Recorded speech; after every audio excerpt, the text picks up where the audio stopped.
Hello and welcome to Giant Mess, a sloppy sports and entertainment talk show hosted by Giant Mess. That's me, the real cinch Neal Lynch. I'm an Irish Italian American who graduated from a Catholic high school but is not Catholic.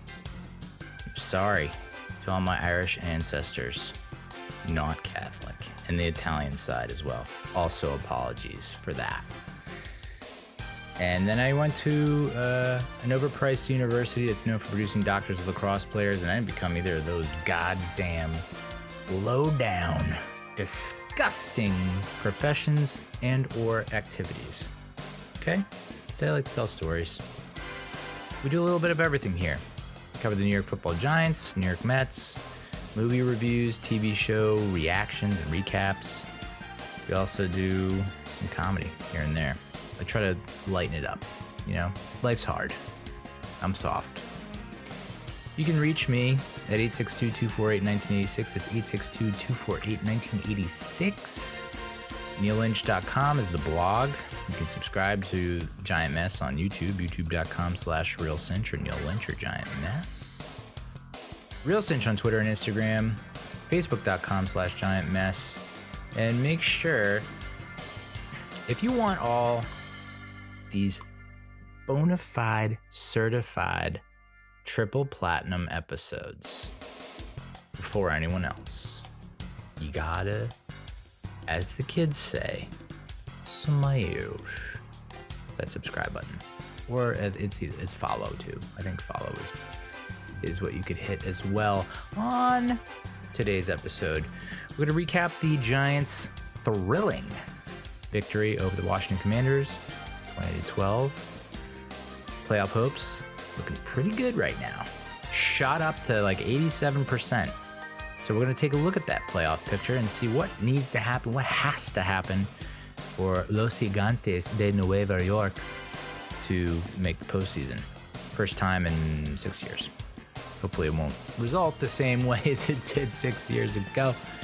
But to get there is quite the accomplishment. We'll also look at the power rankings, because those are funny. I can't get enough of those things. Power rankings from ESPN and 538. It's like, people, I guess they get off to that. I get my jollies from it in a different way. I guess people look at that and then they send it to their buddies and they're like, hey, look at how high we are. We're not going to make the playoffs, but look how high we are in the power rankings. And then we'll preview the Christmas Eve game against the Minnesota Vikings. Skol. Vikings coming off a ridiculous game where they came back from 33-0 at the half. Let's try not to repeat that, shall we? So with that, let's get it started. And yeah. All right. I'll hand up. I'll admit it right off the bat. I didn't think we were going to win this game. I thought the injuries were just too much, and the Commanders were too hot, and they had 2 weeks to prepare for us. And they did a hell of a job in that tie, that draw, in which we blew a lot of opportunities to put that game away and get the dub. And the Commanders showed fight. And they managed to come back and tie the game. And to a lot of people, it felt like they won. Really, it felt like we lost. So this go around, I didn't have a lot of confidence. And that's on me, you know? Times are tough right now. The holiday season, it's going to be a brutal Christmas. There's no other way to put it. So for me, didn't have high hopes. You know, I think Saquon, to me, it looked like he's has a flat tire. You know, it just looks like he's just been beaten up and bruised and battered, and he just can't run with the same explosiveness. And the defense, the secondary, the linebackers, all chewed up and spat out, and just didn't seem like we had the bodies. We just weren't healthy enough. And the Commanders were fully rested, coming off a bye. What? I mean, you look at the Sunday Night Football, the predictions, and across the board, it was Washington. I think Tony Dungy just picked the Giants because they didn't want a clean sweep again like they did with the Dolphins-Chargers game. So it just felt like the Commanders had all the positive momentum. They had all the good juju. The Giants did not. Felt like we were on the downswing. They were on the upswing, especially coming off that shellacking at home against the Eagles. It was like, well, as I said last week, is this going to be a rallying cry? Is this like, hey, are we going to act like Jihad Ward, who was possibly concussed during that interview where he went off, profanity laden, which I love. He showed a lot of gumption, you know what I'm saying? And are the other Giants on this roster going to respond in kind? Are they going to do the same? Or is this going to be, we're going to roll over? You know, or is this this is the end? My only friend, the end. And no, it wasn't the end.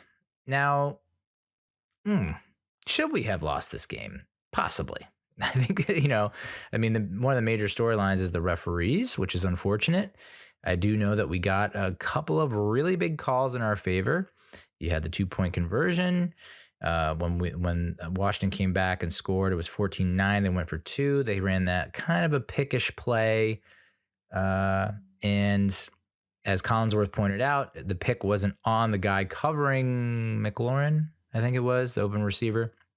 It was on the guy who was covering the picker, not the picky. So the picky was on the picker. It's not usually how it goes. But, I mean, how many times, guys, you've watched the games. I've watched the games. How many times have we been called for bull malarkey OPIs? I feel like there was a stretch where we were averaging at least 1 per game. And they were like bored. Like you asked the legal analyst or whatever, the officiating analyst, the referee that they have on the broadcast, and he's like, nah. So it feels like for all the calls that went against us, it's like the referees, the NFL was just collecting those over the weeks, and they were just like, oh, you know what? Big division game. Giants haven't made the playoffs in a while. Let's just we owe them how many calls? 1, 2, 3, 4, 5. Okay, let's give them 3 to 5 calls. So the 2-point conversion was one of those calls where it's like yes and no. I mean, I guess technically you could call that. So then they missed the 2. They they penalized. They sent back, and then Sly misses the extra point. Joey Sly, thank you, Jesus. God is a gift, and God has given me the ability to miss field goals. Thank you, God, and thank you, Jesus. Praise Jesus and praise God, because they gave me the gift to miss that field goal. Sorry, extra point. So 14-9. And, there's the last two plays of the game, basically. McLaurin not in a legal formation. He's in an illegal formation, supposed to line up on the line of scrimmage to cover the tackle. Apparently checked in with the ref. The ref was like, yeah, you're on the line of scrimmage, buddy. Wink, wink.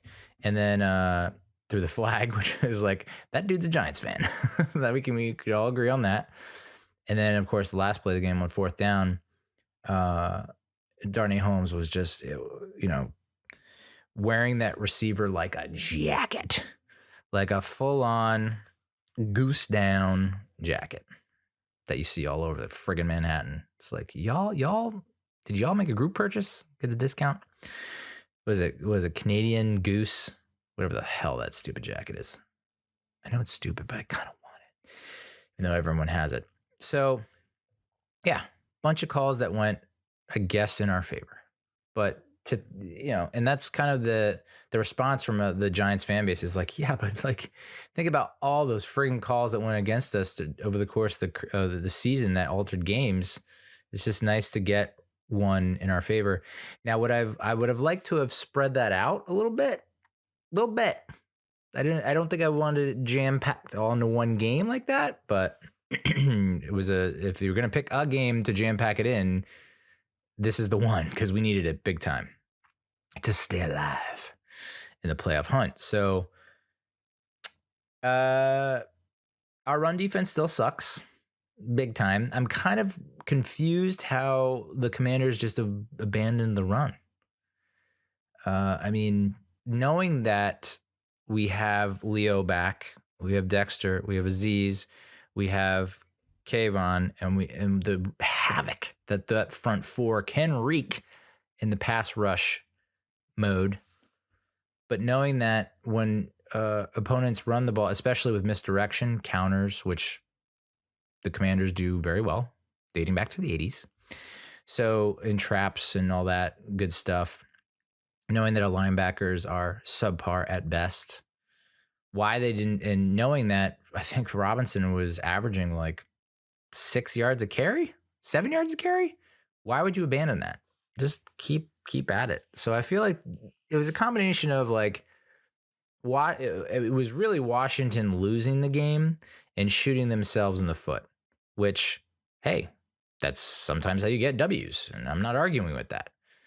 You are by not shooting yourself in the foot and capitalizing on mistakes and errors, you are, ergo the better team. So I'm okay with us. I'm totally fine with us. Not exactly, dominating and crushing the Commanders, but just being steady and consistent and, making plays. So, Dexter Lawrence coming up with a big strip sack. I mean, and it's I don't think any game more personifies or exemplifies the expression game of inches than this one was. It was like Jones gets sacked, loses the ball, but his elbow was just down before the ball comes out.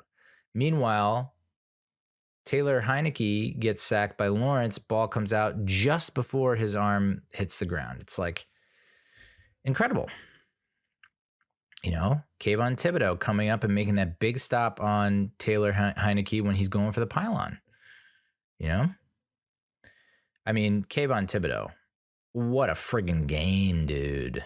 Something like 12 tackles, 9 solo or something like that. Just like, I think he's now 100%. And what sucks is like, then he had like an elbow thing during the game. And then I think he got poked in the eye on the last play of the game. So who knows what, I mean, we all think, oh, eye poke, Three Stooges, hilarious. And it's like, no, actually the eye poke can really almost end your season or career. Just ask Daniel Bellinger. So hopefully it's not too serious. But I know that he left everything on that friggin' field, dude. I mean, everything. So I think we're starting to finally see there was a lot of hesitancy when he was coming back from the injury. And I think that's just natural. I had and not to make a comparison, but I had an MCL sprain in high school, and coming back, you are a little timid and anxious. I mean, as you are with any injury, coming back from injury, it's like, you're going to be you're not going to be fully confident in your abilities and in your body. So, but you can see the potential and the promise of this defense. And that's why it sucks that we lost to Dory Jackson and Xavier McKinney. Because can you freaking imagine? I mean, look at what we're doing with Jason Pinnock, Tony Jefferson, Nick McLeod, guys that are supposed to be a little bit further down the depth chart. And I mean, Jason Pinnock is playing out of his mind. And even Tony Jefferson's making plays. And finally they call up Landon Collins. We've been calling for Landon Collins to be up for how many weeks? Dude has not seen the field since the Seattle game, which I think was week 7 or something like that. I mean, this is where I get very confused by this coaching staff, because it's like, we're down all these receivers, but you refuse to play Kenny Golladay, even though he's technically healthy, I guess. We're down all these linebackers, and you don't want to bring up Landon Collins, who essentially is a strong safety in the box, but, an extra linebacker, if you will. And you can see what he can still do. He reads the run, he comes up and makes the play. Tackle for loss, tackle the line of scrimmage. I would love to have him dress for the remainder of the games, because our run defense is putrid. I mean, even with him up, it just seemed like we could not stop the run. And then coming out of with the beginning of the second half, I mean, we just got carved like a Christmas ham, like a Thanksgiving turkey. It was ugly. It's just like, whoa, guys, what what just happened? Like, we're getting gashed. Every play is like 15 yards through the air. And you see stuff like that, and you're like, how is Washington not just running away with this game? Because they did dominate in the first quarter. I mean, it was like that first quarter felt similar to like the first quarter from the first game, whereas like Washington is just owning the game. And the score doesn't necessarily reflect that, but definitely the vibe is Washington's got this in the bag. And then the Kayvon strip sack, fumble, scoop, and score, the grand slam, as Mike Tirico said, changed the face of the game and gave the Giants the lead, the edge. And then that allowed for the second quarter for the Giants to put together one of the greatest long sustained drives these eyes have ever seen. 18 plays, dude. 18. God, I almost hit me. I wish we almost hit 20 because I don't know that there's ever been a drive that long. I'm surprised that 18 plays is not a record. How is that not a record? And then 97 yards, dude. 8 minutes, 35 seconds. I mean, that's like right up there with the Super Bowl 25 drive with Haas calling the signals and O.J. Anderson toting the rock and Stephen Baker, touchdown maker, making plays. So, I mean, like, that's what it felt like, you know, and obviously there's a divide, a gap between that 1990 Giants offense and this Giants offense, but these are shades, you know, there's like, they're shades, you know, it's imitation, maybe a cheap imitation. You know how like, what is it? California roll is like crab stick. You're like, but this isn't crab. This is like some kind of fish. Why'd you call it crab? That's what this Giants offense is like compared to the real thing. But I will say, good to have Brent Bretterson back. You know, we gave him a lot of shit in the first half of the season for a couple of games. He was splitting time with Josh Azudu. He's splitting time here with Nick Gates, although I think he outsnapped Gates by almost 2-1, I want to say. And, you know, and I mean, pretty much everyone has been saying it. Nick Gates is not a guard. He's a center. And for some reason, they're sticking with Feliciano, and they insist on sharing the duty between Gates and Bretterson at the guard position. One has to believe after the performance that Bretterson put on Sunday night that maybe they should just stick with him at the guard position, and maybe Feliciano, you know, is an extra lineman on the jumbo package, and Gates is your center. I don't know. I think the coaching staff, Dable in particular, is probably partial to Feliciano and Glowinski, and so they got extra leash possibly, but I will say, so on paper, you look at the numbers, you look at the box score, and you say, oh, 0 sacks, and look at all those rushing yards. Against that defensive front, they were filleting those guys on the pregame show. It was like Darren Payne and Jonathan Allen. Just like, you guys are the best. And it's like, well, Dexter Lawrence and Leonard Williams, pretty good on the other side as well. But you kind of impressed with them standing up to that and holding their own, but you also have to realize that there was just basically after what Dable said after the Eagles game, where he's like, we left 4 or 5 plays on the field and every single one of those were deep shots and Jones had 0 time to get to those deep shots. This game plan makes sense. After watching the game, you're like, oh, and even Collinsworth was pointing it out in the broadcast, like, they are just quick throws, no deep shots whatsoever. The Giants didn't have a single pass that went over 15 yards in the air. So yeah, it was like, time to release is going to be quick. It's going to be like 2 seconds or less. We're going to get the ball out of his hands and let our playmakers play. I still disagree with not a lot, but a decent amount of the play calling from Kafka. There's too many times in crucial situations I don't know if it was the third quarter or fourth quarter. The Giants are driving. It's there's a 2nd and 10. We're in Commander's territory, but we're not in field goal range. 2nd and 10, he calls a design QB draw. No, dude.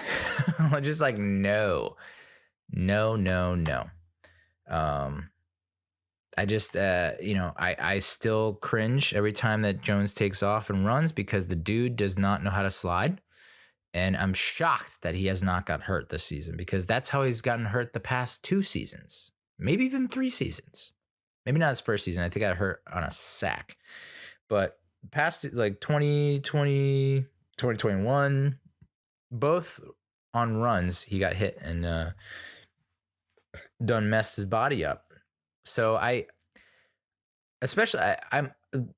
outlaw the QB draw. I feel like the only QB draw that has actually worked was like the first time he ran it in Tampa in 2019. It was like, that was the go-ahead touchdown. But ever since then, no. What I do like in terms of design run plays for him is the RPO where he, sticks the ball in Saquon's belly and then pulls and then runs. And we saw like a really good gain on that. Picked up like 7 yards or something like that, which is great. And he's not running into the thick of things, you know what I'm saying? Where there's like everyone's collapsing on him and you're just like, oh no. It's just like demolition derby style. Whereas if at least you get him on the exterior, it's like, all right, he has an easy out. Just friggin' step out of bounds, dude, since you don't know how to slide. So, but I think the big hero in all of this, I mean, there were a lot of heroes in this game. But where would we be without Graham Gano, you know? I don't know that we win this game with a lot of other kickers in this league. I don't know how many kickers would have nailed a 50-yarder and then a 50-yarder. In big spots on the road, tough elements, it wasn't exactly LA, 72 in LA, So to hit that field goal, to go up 17-9 was huge. To hit the field goal, to go up 20-12 was even bigger, dude. He misses that. It's 17-12. Washington, I mean, basically, I can't believe our special. I mean, outside of Graham Gano, our special teams is god-awful. I mean, Jamie Gillen had a decent game, I think. Not too bad. I think he bounced back pretty well, showing resilience. Always great. But how you can kick the ball off and let Washington with like, I think a little less, maybe a minute 43 on the clock, have that kind of return, dude, and get out to like the 40 something. That was just devastating. But, it's just a testament to this defense and to what Wink Martindale has been able to dial up. I mean, I love, and I can see it coming too, and I'm surprised more teams are not seeing it, but Jason Pinnock, like most of the DBs are kind of playing off and soft, and then you see Jason Pinnock kind of creep towards the line, not showing blitz, but definitely like you can see there's a path. And you're like, and then you don't see anyone on the post, like you don't see the receiver pointed out, you don't see the left tackle pointed out, anyone on the offensive line, you don't see the quarterback pointed out, and you're like, this is a sack. This is a Jason Pinnock sack. And so I was big fan. I'm a huge fan of that, and I think Wink does that to perfection.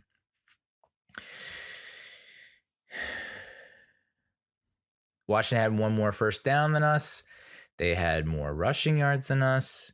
They had more passing yards than us. But it was a game of turnovers, right? 2 turnovers, and we turned them into points. They had four. This is what I love, is we don't have a ton of interceptions, but goddamn, we're going to force some fumbles. We're going to put our hands, we're going to hit you hard. We're going to put our hands on that ball and try and poke it out. So I do like that mentality. Would like to see a couple more picks here and there because we know Taylor Heineke, not exactly conservative with the ball and is willing to let it rip. And so I was surprised that we didn't get a pick. But Nick McLeod, dude, you gotta catch that. You gotta catch that and end the game. I mean, right in your hands, dude. Right in your hands. And as much as I think a lot of people, the media included, have fallen in love with Taylor Heineke. He made a couple of bad decisions, especially towards the end of the game. Like the final pass to I don't even know who it was, Dotson, I think maybe, where Holmes was draped all over him, and McLaurin was doubled, and Collinsworth pointed that out, but he shook the two guys and was open by like 2 or 3 yards. I mean, clear cut view, but I think Taylor was getting pressured, and they showed a graphic too where he's just not.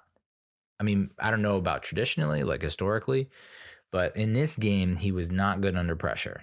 And that's what the Giants defense needs to do on a consistent basis in order to win these games. Because it really is up to our defense. You know, you can see it. Like our defense, that's the game plan. It's like, and even Dable admitted it. He's like, yeah, we basically just wait for the other team to mess up, and then we take advantage of it. So the defense is making the team mess up, and then our offense, it's like they just have to put together enough drives to score enough points to get the edge. So we won the time of possession battle, which is incredible considering that first quarter. But it was thanks in large part to that huge 8-minute 35-second drive in the second quarter. Daniel Jones, 21-32, 160, 0 touchdowns, 0 picks, 0 sacks, with a rating of 77.6, which I thought, okay, all right. 10 carries, 35 yards. Again, I think we could do a better job with the design run plays. I hate the QB draw, especially on 2nd and 10. It's like, no, thank you. Saquon, 18 carries, 87 yards. And they did the same kind of approach as they did in that Jacksonville game, I think, where they just ran the same play over and over and over, back to back to back to back. It got to the point where I was like, it was the 4th time, and I was like, they're going to do the same play. And of course, Washington stuffed it, but it was like to be able to run that same play 3 times in a row and pick up a first down each time, 10 plus yards is incredible. And that's a great sign for our future. It's like, okay, we might not beat Philly or Minnesota. We got to beat the Colts. But like, if the defense is able to keep us around in the game, that 4th quarter should be ours, because that's when our running game takes off. So,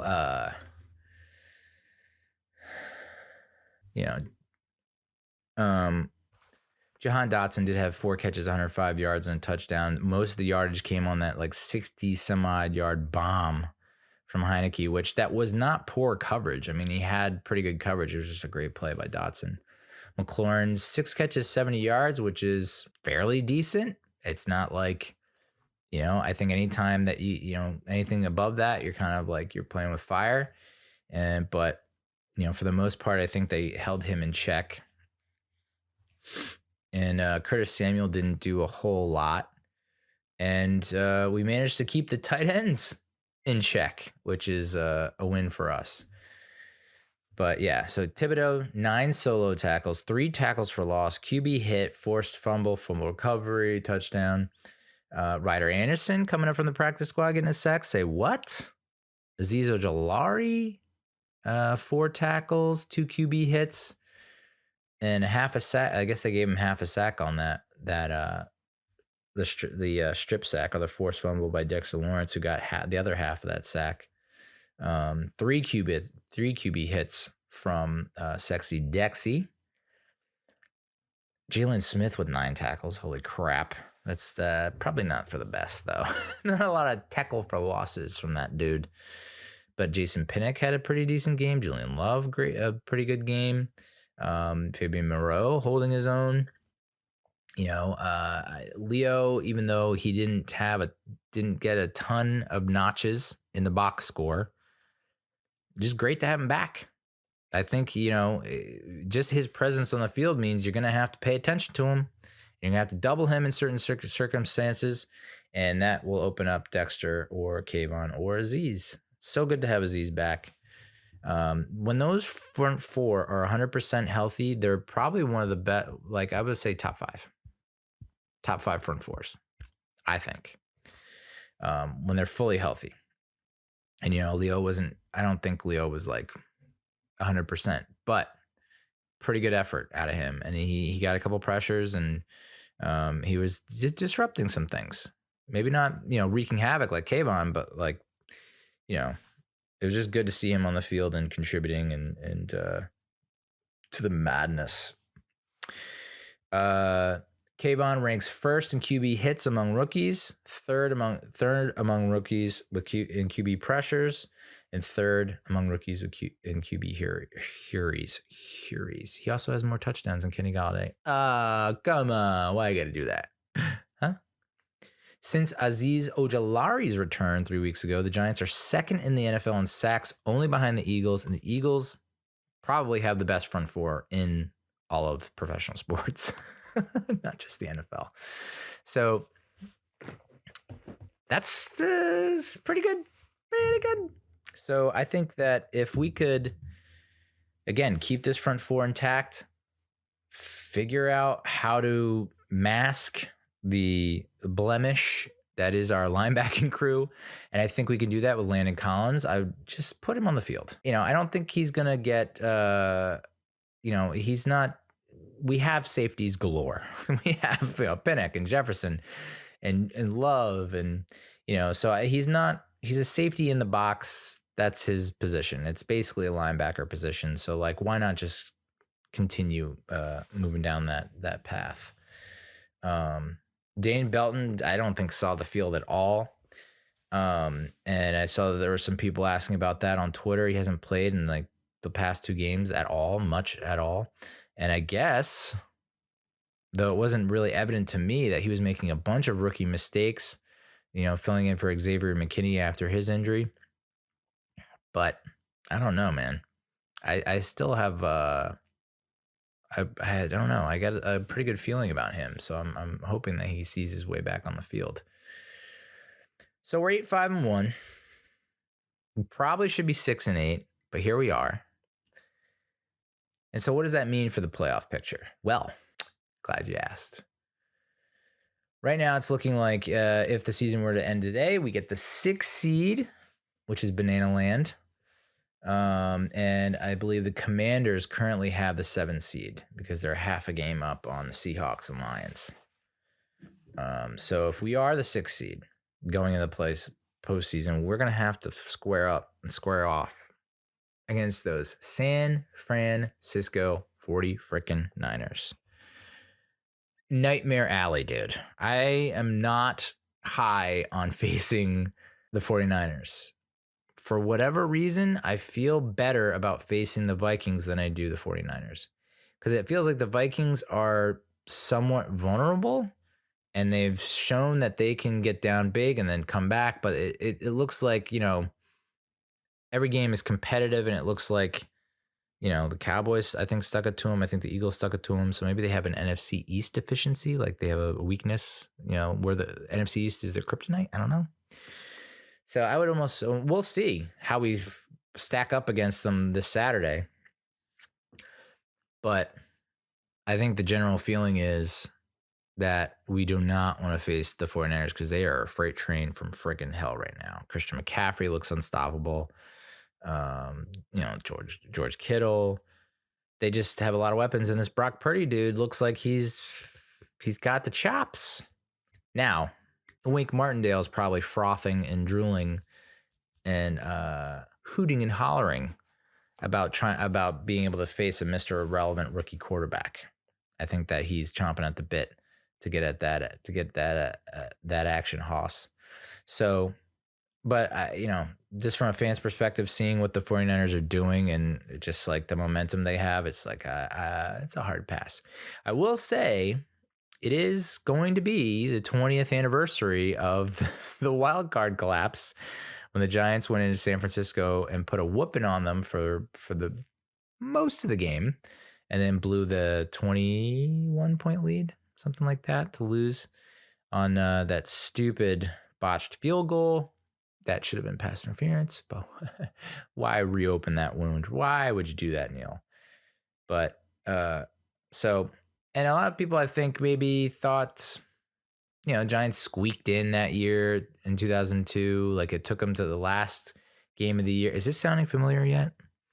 Took them to the last game of the year against the Eagles with a backup quarterback, A.J. McFeely, I think it was, to pull out a very hard-fought 10-7 win in overtime, I think, where we had a lot of opportunities and missed them and fumbles and penalties, but we pulled it out. We're facing the Eagles, last game of the season this year, and if all things stay the way they are, we'll be going to San Francisco for the wild card round, so hopefully we'll get different results. So how can the Giants clinch a playoff berth? Glad you asked. If they beat the Vikings and the Commanders lose to the 49ers and the Lions lose to the Panthers and the Seahawks lose to the Chiefs, that's it, baby. We're in.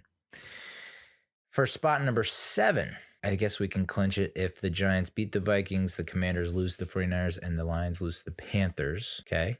So we don't need a Seahawks loss to the Chiefs in order to get that 7 spot. Another situation is we beat the Vikings, Commanders lose to the 49ers, and the Seahawks lose to the Chiefs, and the Lions can do whatever the hell they want because we get the 7 seed. Case number 3, Giants beat the Vikings, Lions lose to the Panthers, Seahawks lose to the Chiefs, and the Commanders can just, go do whatever you want. Do you, Washington, do you. So those are 3 scenarios in which we can do this thing, put a bow on our playoff berth this Saturday, come like 4 o'clock, 4:30. It could be ours. It's right there. So how can we get eliminated from a playoff spot? Well, we could potentially, I don't know how this is possible. Well, I guess I know how it's possible. The 5 spot's not out of reach. It is highly improbable, probably not going to happen, but we still have a shot at the 5 seed, which I would prefer because then we get to go to Tampa and face a struggling Tampa Bay team. The Bucs look bad.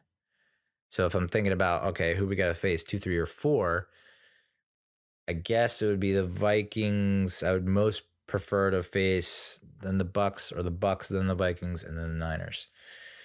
But if we lose to the Vikings and the Cowboys tie the Eagles, that 5 seed is no more. We lose or tie to the Vikings and the Cowboys beat the Eagles, we're also done for the 5th. So it's, odds are probably not going to get the 5 seed. But I just thought that was interesting. And I bring it up because Cowboys, Eagles, they play on Christmas Eve night. And it looks like Jalen Hurts has a sprained shoulder and he's going to miss the game, which means Gardner Minshew, come on down. Although I just saw that Vanden Esch, the linebacker for the Cowboys, he has a pinched nerve and he's going to miss the game. So there's injuries on both sides of the ball, pretty critical. I would say the QB position a little more important. But the news on Hurts is that the X-rays were negative and the MRI confirms it's not serious. He will be ready for the playoffs. Now, why do I bring this up? Well, the thought process was beat the Commanders, beat the Colts, and maybe we can even sneak a win from the Eagles in the final week of the season because they'll have things all wrapped up. It's like, all right, we got number 1 seed, we have home field advantage, we have a bye, let's rest our starters, and similar to what happened in 2002. So with the Hurts injury now, what if they lose the Cowboys and then he's out another game and they lose that game and then the Vikings do their thing and keep pace? Then you're looking at, I think they might have to play all their starters in that season finale if they want that home field advantage, which is so crucial and key. I can't remember. I believe the last couple times that the Eagles have gone to the Super Bowl, they have had home field advantage, or at least they played all their playoff games or most of the latter rounds at home, I believe. So just something to keep an eye on. It was weird because watching him play the Giants, watching Jalen Hurts play the Giants, and watching him against the Bears, every time he scrambled, it looked like he was hurt. He's kind of just trotting and limping, and it just looked like he had something wrong with his legs.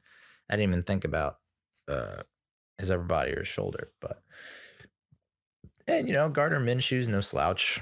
I think he has the capability to win, especially with that roster. On par with Cooper Rush, possibly, right?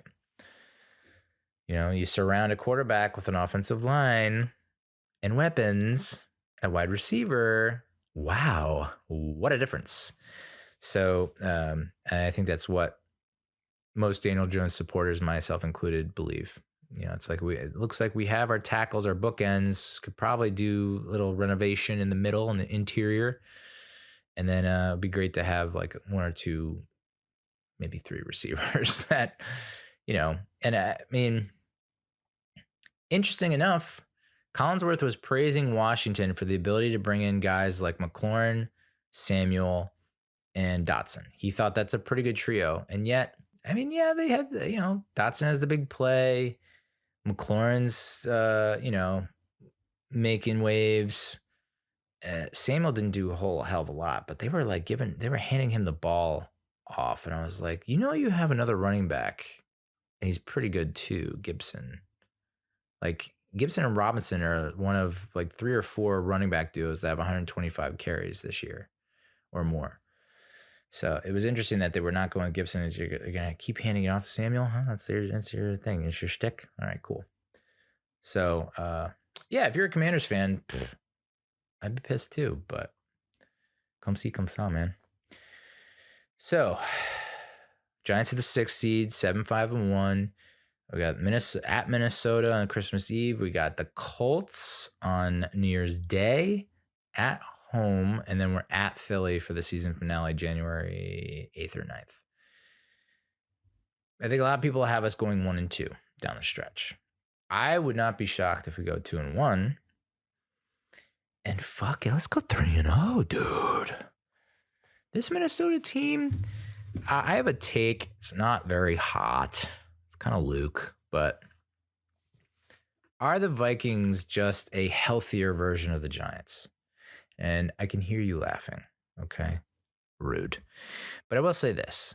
If you took how the Giants roster was originally constructed before all the injuries, and they were all healthy and they all stayed healthy and they all, like, if Kadarius Toney knew the playbook and wasn't a jackass, and if Kenny Galladay gave a shit, and if Sterling Shepard didn't tear his ACL, and it's those kind of things. Yeah, Josh Azudu doesn't get hurt, and Bellinger doesn't miss games, and blah, blah, blah. It feels like we could be on par with the Vikings. Just putting that out there. Yeah, and people will be like, you moron. So I think we could stun the world. We could shock the world. I mean, the Patriots took it to them, to Minnesota. Again, down big time to the Colts, 33-0. Looking kind of sloppy in that first half and then making the strong push in the second. But that's, to blow a 33-point lead, Matt Ryan, you got to feel for him. Biggest blown lead in the Super Bowl, biggest blown lead of all time in NFL history. Not his fault. Or is it his fault? But it shows you that, and I mean, the Colts hung around with Dallas. They eventually got blown out of the water, but they hung around for, I want to say, a half or 3 quarters. They only lost by 1 to at home versus Philly. So, the Colts are no pushover, and I think that they're going to give us a run for our money. I think that's going to be a really tough test, but it's a home game. And God damn it, can we just have home field advantage once in a game where like us playing at home makes the difference? I feel like that has not been the case in so long, where it's like, oh, the elements, and the other team couldn't handle the elements, and they couldn't handle the crowd noise, and it was just too much. And it was, that'd be nice to bring the friggin' heat against the Colts in the cold. Commanders have the 7th spot, 7-6-1. Giants 8-5-1. Jesus. Commanders 7-6-1. Here's their remaining schedule, and stop me if you think I'm banana land, but 49ers, Browns, Cowboys, that smells, tastes, and feels like 0-3, like winless. I foresee 7-9-1 in your future. Seahawks, I think the Seahawks have the 8th spot at 7-7. Lions are also 7-7. Did the Seahawks beat the Lions? Yes, they did. But it was close, and it was a shootout. So I guess the 8th seed goes to the Seahawks currently. Their remaining games, Chiefs, Jets, Rams. So that could be a 0-1, 0-2, 1-2. That could be 1-2 or 2-1, I think. So similar to what we got going on. The beauty of that is if we get one more win, we finish 9-7-1. If they go 2-1, they would be 9-7. That doesn't sound right. What am I missing here?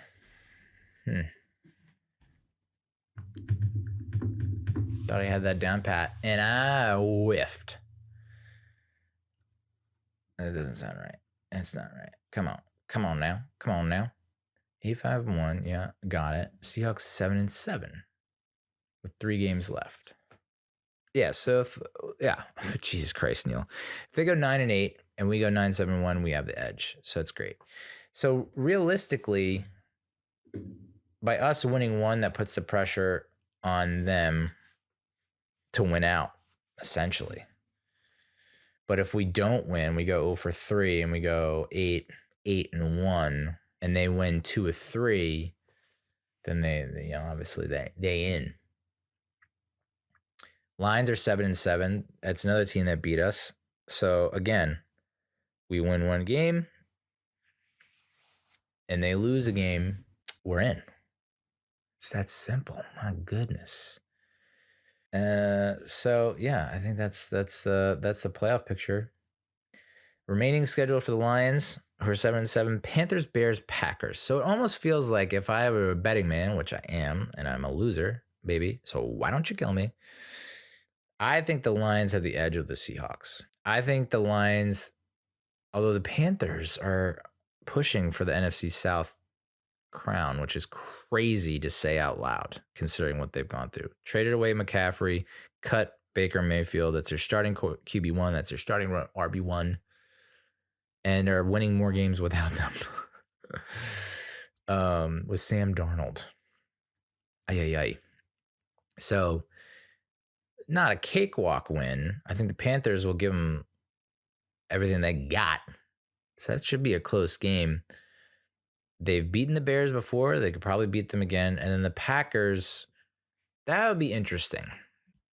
Because I don't know what to think about the Packers. They're playing tonight against the Rams with, lo and behold, Baker Mayfield starting at quarterback, and they are winning 24-12 in the fourth quarter. Okay. So I'm sure the Packers wouldn't mind playing spoiler to the Lions in the last season of the game. So, and the Bears, I mean, Jesus, they took it to Philly on their home turf, but they took it to Philly and only lost by 5, but they were up for a good portion of the game. So like their defense is stepping up.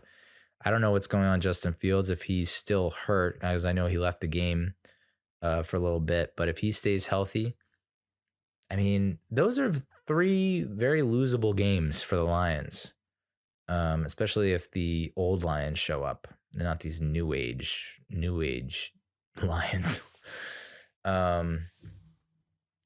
So yeah, what a Christmas gift that would be if we beat Minnesota, and then we had everyone else lose. Oh my goodness! Merry Christmas and Happy Hanukkah as well, and Happy Kwanzaa. They're usually right around the same time. Power rankings, ESPN Football Power Index. This is official. This index, this ranking system is officially off the rails. Okay. The Cowboys, who lost a heartbreaker to the Jacksonville Jaguars in Jacksonville. F yeah, Jags. I'm jagging off right now. They're 10-4, and they're number 1 in ESPN's Football Power Index. What are you talking about, dude? What are you talking about? And for some reason, their offense has a higher ranking than their defense. Okay, cool. Buffalo, number 2. just edging out Kansas City at 3, Philly 4, Cincy 5, which, they got down early to the Bucks and then came back and looked pretty strong coming down the stretch of that game. I don't even know what the record. I mean, they're 10-4 now. I feel like they have won so many goddamn games in a row. It just feels like they can't lose. So I would say I mean, obviously, Neal, obviously they're the biggest threat to the Bills and Chiefs in terms of getting to the AFC Championship game. Ravens are right behind the Bengals at 9-5. Okay, sure. Lost 13-3 to the Browns in Cleveland. I know Lamar's been out the past couple of weeks, but if he comes back or when he comes back, I guess they'll get back on track. J.K. Dobbins is also hurt, which I didn't realize, where like he's only running on one leg, but yet is still has a burst and is still picking up chunks and running for over 100 yards in the past few games. And then the Dolphins. Which, I mean, I think people are high on the Dolphins because it's been a while. It's been a minute since the Miami Dolphins were in the mix and, looking like they could turn into somewhat of a contender / powerhouse. We haven't really seen the Dolphins do that since the Marino days. I mean, if you don't count the Wildcat days there with Chad Pennington, was it? Chargers, who beat the Dolphins, are ranked, same record as the Dolphins, are ranked below the Dolphins in this power index. And then you have the Niners all the way down below the frickin' Ravens, Dolphins, and Chargers, dude.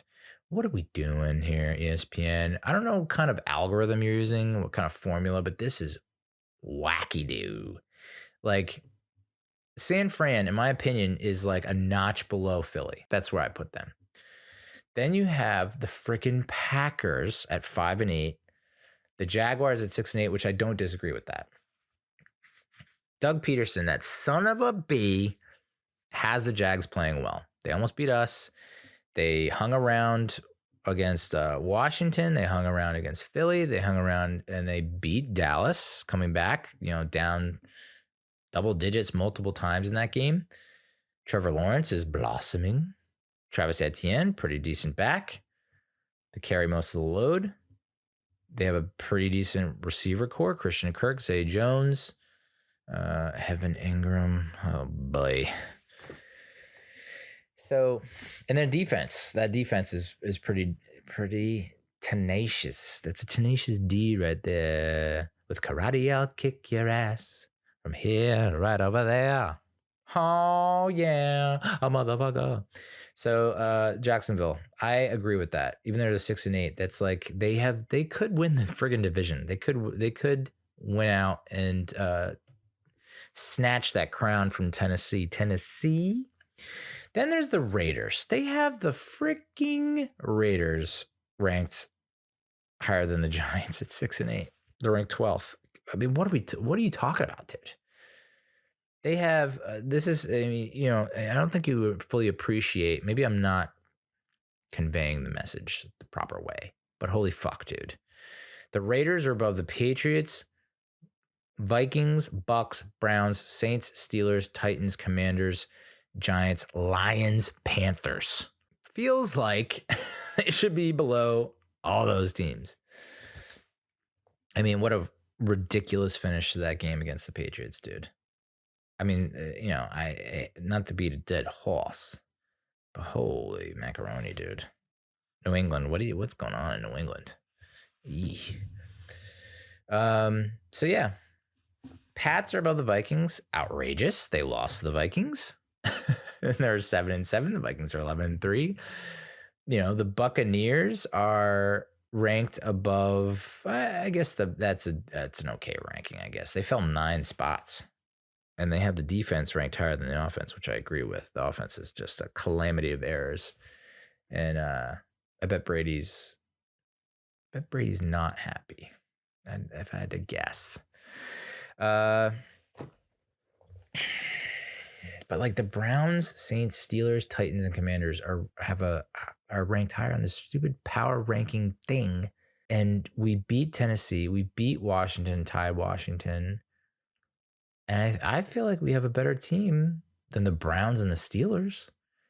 The Saints might give us trouble if we played the Saints. I could see it if we played it in New Orleans. I think they could give us give us hell, because that defense is pretty stacked. Yeah, I mean, they don't have a high ranking here for some goddamn reason because the FPI is so bonkers. But yeah, I would say the Steelers have a good defense, great defense, and the Saints have a pretty good defense, great defense. So I think those two would give us the biggest challenge amongst I think we could beat Cleveland. Yeah. I mean, I think we could do it, especially with Deshaun Watson now back in the mix. We're also ranked above the Lions, which I don't know. I think the Lions are scary, dude. I mean, I guess their defense stinks. For some reason, the defense didn't stink against us, but I would almost put them above us. And then the Panthers are just, I don't know what to think of the Panthers, to be honest. 538. If they have the two ratings, one is the QB adjusted rating and one is the traditional rating. I don't know which was which. I cut that off for some reason. I cropped the picture the wrong way. But so Eagles, Bills, Chiefs are in, Cowboys are in, Niners, Vikings are in, right? They have the Bills with the highest probability of winning the Super Bowl, according to this. I think this is the QB adjusted rating. Chiefs had the second highest odds, followed by the Eagles, and then the Niners, and then the Bengals, and the Cowboys. Vikings have a 4% chance of winning the Super Bowl. They give the Ravens a 2% chance of winning the Super Bowl. Okay. They actually have the Titans with a higher probability than the Dolphins, but whatever, dude. Whatever. And then you get the Giants all the way down at the bottom. We're below the Jaguars. We're below like 2-3 teams that are not like don't have the best odds of making the playoffs. Like we have better odds of making the playoffs, and yet we're ranked below them according to this QB adjusted rating. And then I think there's a traditional rating, and maybe I have this backwards. I probably have this backwards, but yeah, it was pretty much the same. We're below the Jags and the Lions. I mean, it's just, I don't know. Like we beat the Ravens, dude. We beat the Titans. I got to say that every freaking week. We did lose the Lions, though. We beat the Jags. So those are their stupid power rankings, which I that's probably the last week I'm ever going to do that. I just feel like they're so absurd. It's like, what's the point anymore? We all know that they're messed up. So let's preview the Vikings game, Minnesota Vikings, Christmas Eve. Be there, be square. 1 o'clock game. Vikings are favored by 4, and the over-under is 47.5. I would say I would take the Giants +4. Yeah, baby. And then, I don't know. If it goes over, though, we're not winning, right? If it's under, we're winning. If it's over, I don't think we're winning. Kirk Cousins, obviously, slinging that rock. 3,800 yards, more than 3,800 yards through the air, 24 touchdowns.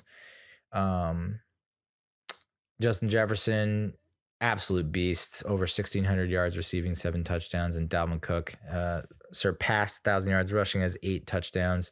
Also a menace in the catching the ball out of the backfield. The last 5 matchups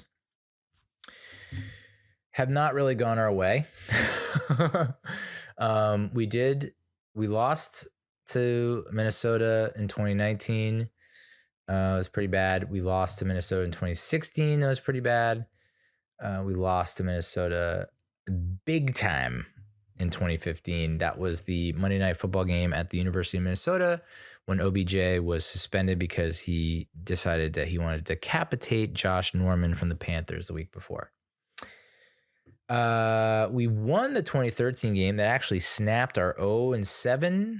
I think we were 0-7 going into that game, and we got our first we notched our first win on Monday Night Football, and the Vikings lead the series 17-12. Is that surprising? No, it's not really surprising. I feel like we've struggled with the Vikings for the most part, except in the playoffs. It feels like in the playoffs, we got them. Regular season, not so much. So if we're looking at team ranks, Giants are 4-2 on the road. And the Vikings are really good at home. They're 7-1. So that's not looking too good in our favor. Whoa. Back the truck up, dude. We're 10-4 versus the spread. Minnesota's 6-7-1. So that's another reason why you should take the Giants +4. Giants have scored 20.5 points per game, which is good enough for 20th in the league. Vikings are scoring 25.1 points per game, which is 8th in the league. We're allowing 22.3 points per game, which is 14th. And they're allowing 24.9 points per game, which is 28th in the league. So at first blush, looks like this is the game that maybe our offense fucking turns it up 1,000 notches. Kafka needs to, you don't have to worry about the weather or anything like that. Just let your freak flag fly, Michael Kafka. Just fucking do it, dude. Just get naked up there in that booth as you look down and peer down on all the peons. Just freaking get naked, dude. Just let her rip. Especially with Saquon looking like he's back to life, back to reality. Yeah, Saquon looks like he's pumped, he's ready, and he's willing. It looked like the light had gone out on him after that Texans game. It was just like he just didn't look the same. And then this one was like, oh, he back. Okay, he back. We're tied. Both teams are tied for sixth best takeaway differential at +4. So that'll be interesting to see who caves first in the turnover column. We're 28th in the league in passing yards a game, which is actually unbelievable. I thought we'd be dead last. I really thought that, but I guess there are some teams out there who are. I can't imagine watching those teams. I doubt they're 8-5-1. and the Vikings have one of the best passing attacks in the league, 7th overall at 259 yards a game. We're able to run the ball, and when we run the ball well, we win. So we're 6th in the league with 146 rushing yards per game, in large part due to the fact that Daniel Jones is a weapon. He is an option, a valid option that teams have to account for. So I'd like to see a little more of that RPO action. And oddly enough, the Vikings do not run the ball well. 95 yards a game. They're 20th in the league, which with a guy like Dalvin Cook, you think that those numbers would be higher. They'd be better at that, but apparently not. So that kind of bodes well for us because at least we're not going to get gashed, or if we do get gashed, it won't be as bad. It's not going to be like 254 rushing yards that we let up to the Eagles. If we can keep them at that 95 rushing yards per game, in this game, 95 total rushing yards, I think we pull out a W, dude. If we can keep them to 95 or less yards, I think that's a win for us. And then it's just going to be a matter of like, how do we compete with Jefferson and Thielen? And they have another great, not great, but really good wide receiver. KJ, right? No, that's not it. Begins with a K.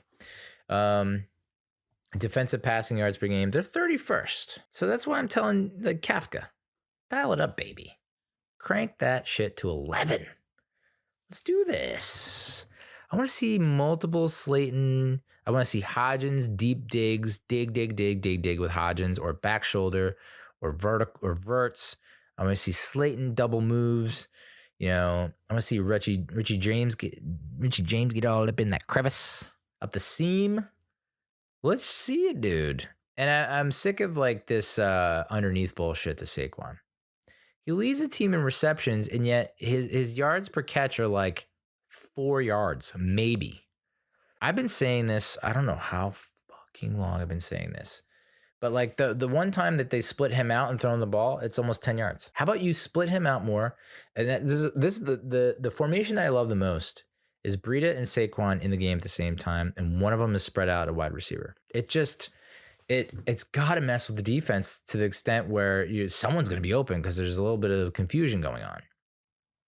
So I'd like to see more of that. I'd like to see more, and this is part of, the limitations that the offensive line has. The reason why we're not running those patterns and throwing those patterns is because whenever we try, the offensive line does not give Daniel enough time to throw the freaking ball.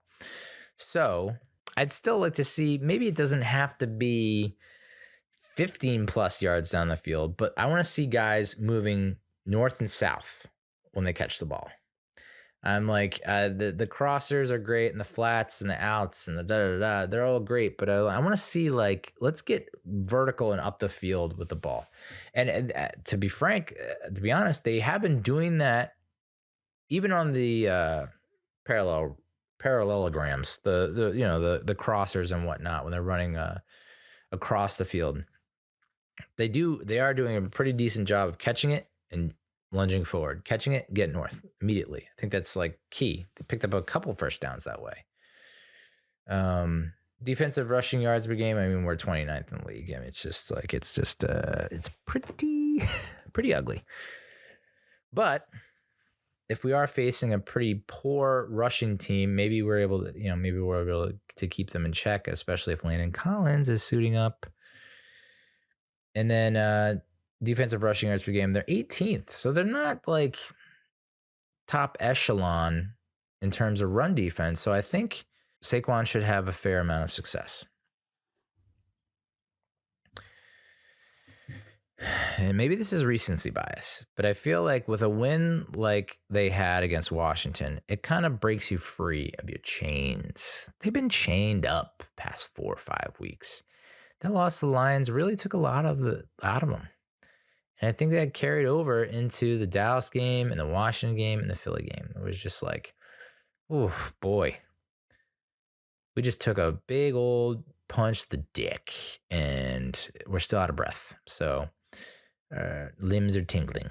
But I think at the very least, this game feels like it's setting up for a possible reboot of what we saw at the end of the 2007 season, where we hosted New England.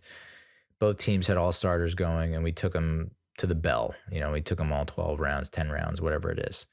Lost 38-35, but that was a loss, but it was almost like a win because it was like we felt like if we can compete with the undefeated team led by Tom Brady, Ren Nemos, Wes Welker, and that crew, and that roster and that team that was playing to win because they wanted the undefeated season. They had impetus, they had motivation. And we can stick with them, then maybe we got a shot. And it feels like if we can stick with Minnesota, and even if we lose by 3, or even if we lose by by a score or less. So I'm going to say even 7 points, I would consider, depending on how we play, obviously, a moral win. And I think that would be enough to give us the confidence to take it to the Colts and secure the playoffs. And then we don't really have to worry about that game against Philly. I mean, I don't think. But that's kind of the parallels that I'm seeing between this season and prior seasons. You got like that final game against Philly in 2002 could replicate that. The wild card visit to the 49ers, holy crap, how many times have we done that in our postseason? And then, a game against a top tier team where we're not favored and we hang around and we put up a pretty decent fight. So that's kind of what I foresee. It's like, man, it would be pretty cool if we pull out the upset win. And I think after seeing the kind of spirited play that we got from the team against Washington in Washington, and Washington's they were a pretty hot team there they were pretty hot. They were like 6-1. They were the hottest team in the NFL, I think, when we tied them. So, and then I think we just handed them their first or second loss in the past 7 or 8 games. Yes, aided by the refs. I heard you. I can hear you. Yeah, I can hear you. But after a win like that, a win can do wonders for your team, and especially when, I don't think we're gonna get McKinney back. I don't think we're gonna get Adoree Jackson back. It was just nice to get Bredesen back. It's like, let's just get someone back and healthy and contributing and making a difference. But if we can't get Adoree and Xavier back for this week, my God, dude, they have got to be back for that Colts game. Have to be back. Do whatever the hell you need to do. But once we get those two back, oh boy, soup's on, brother. All right. So that's the Giants for this week. Thank you so much for listening. I can't tell you how much I appreciate it. It feeds my soul and my wiener. So thank you so much. And we'll talk to you next week, okay? Adios, muchachos.